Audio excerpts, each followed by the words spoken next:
Hello everyone, मैं हूं आपका एजुकेटर शुभम अग्रहरी।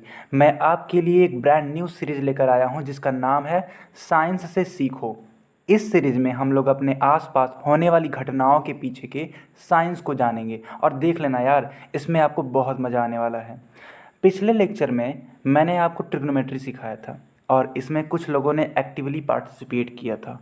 उनके नाम देख लेते हैं एक बार।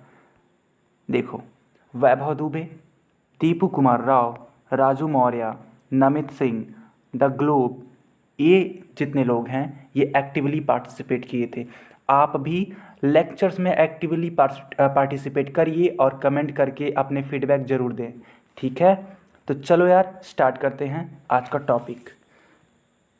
क्या आपने कभी सोचा है कि कुछ चीज़ें डूब जाती हैं और कुछ चीज़ें नहीं?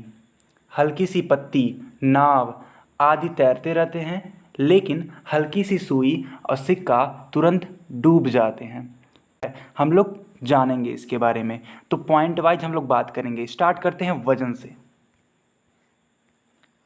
देखो, आप एक नाव और एक गोला दोनों बराबर वजन के ले लो। नाव गोला दोनों बराबर वजन के ले लो। तो होता क्या है, जब आप इसको तैरने के लिए पानी में छोड़ेंगे तो नाव तो तैरता रहेगा लेकिन गोला डूब जाएगा।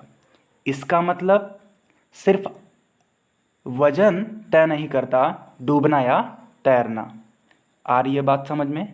ठीक है। सिर्फ और सिर्फ वजन से आप डिसाइड नहीं कर सकते हैं कि कोई चीज़ तैरेगी या डूबेगी। चलो आकार पे अब बात करते हैं। मान लो तुमने एक बड़ी गेंद ली लेकिन ये हल्की है, फिर एक छोटी गेंद ली लेकिन ये भारी है। तो जो भारी गेंद होगी भले वो छोटी है लेकिन वो डूब जाएगी, और बड़ी मगर हल्की गेंद तैरती ही रहेगी।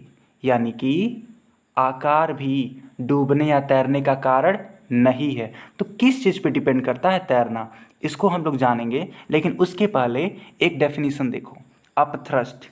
यह आपके लिए एक नया वर्ड हो सकता है, अपथ्रस्ट। इसको हिंदी में बोलते हैं उत्प्लावन बल। होता क्या है ये, सीखो। देखो यार, किसी भी चीज़ को फ्लूइड के अंदर ले जाने पर ऊपर की तरफ एक बल लगता है जिसे अपथ्रस्ट कहते हैं। मान लो यह एक मग है, इसको तुम वाटर में या किसी भी लिक्विड में ले जा रहे हो अंदर की तरफ, तो पानी या वह लिक्विड इसको ऊपर की तरफ धकेलता है, ऊपर की तरफ उछालता है, ठीक है। और इसी को बोलते हैं अपथ्रस्ट। क्या बोलते हैं इसको? अपथ्रस्ट। और यह जो अपथ्रस्ट होता है यह ग्रेविटी के अगेंस्ट काम करता है। यह ग्रेविटी के अगेंस्ट काम करता है। यानी कि पानी में जाने पर किसी भी चीज़ का वेट क्या हो जाता है, कम हो जाता है। क्यों? क्योंकि उस पर अपथ्रस्ट लगता है। आ रही है बात समझ में? वह उसके वेट को कम करता है, ठीक। और इसी प्रॉपर्टी को ही बुयांसी कहते हैं। यानी कि पानी में जाने पर किसी भी चीज़ का वेट अगर कम हो रहा है तो यह प्रॉपर्टी क्या कहलाती है? बुयांसी कहलाती है, ठीक है। पानी के अंदर फ्लोट करने के लिए वस्तु का वेट अपथ्रस्ट के बराबर होना चाहिए। मैंने क्या कहा, ध्यान से सुनना, ठीक है, बहुत ही ध्यान से सुनना।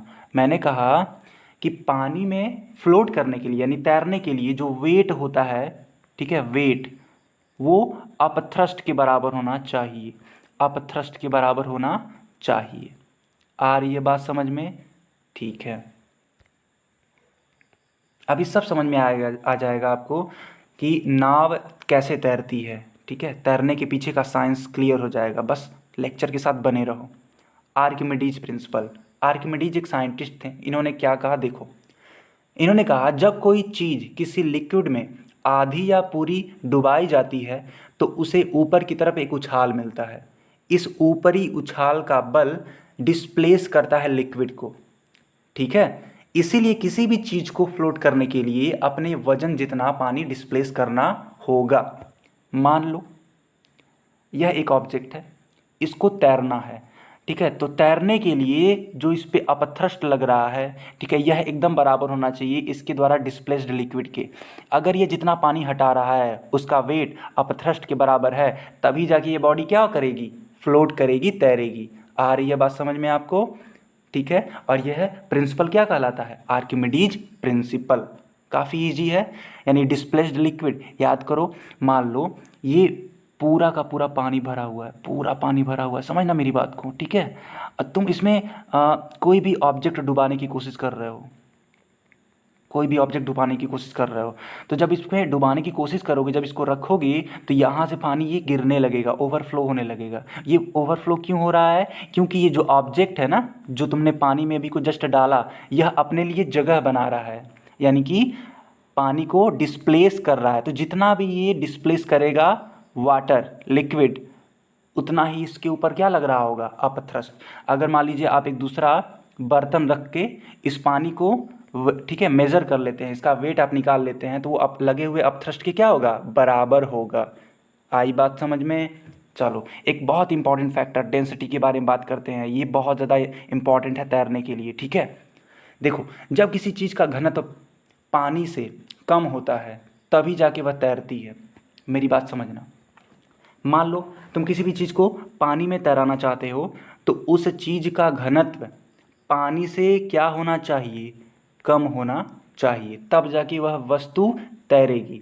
अब तुम कहोगे कि सर लकड़ी या लोहे का घनत्व तो पानी से कम नहीं हो सकता है, ठीक है, तो उसे डूब जाना चाहिए। लेकिन कैसे ये होता है, कैसे तैरता है? आओ हम लोग इसको सीखते हैं। मेरी बात समझना। नाव का एक शेप होता है, एक स्पेसिफिक शेप होता है, ठीक है। जब आप नाव को इसके शेप को, ठीक है, देखेंगे, तो इसके बीच में खाली हवा होती है। क्या होती है? खाली हवा। अब ये खाली हवा जब जगह लेती है तो इस नाव का आयतन यानी कि वॉल्यूम बढ़ जाता है, और जब वॉल्यूम बढ़ता है तो रिलेटिव डेंसिटी नाव की घट जाती है।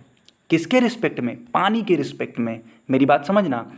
एयर जगह ले रही है, जिसकी वजह से आयतन बढ़ जा रहा है नाव का, और जब आयतन बढ़ रहा है तो घनत्व क्या हो रहा है? कम हो रहा है, ठीक है। रिलेटिव डेंसिटी इसको बोलते हैं, ये कम हो रहा है।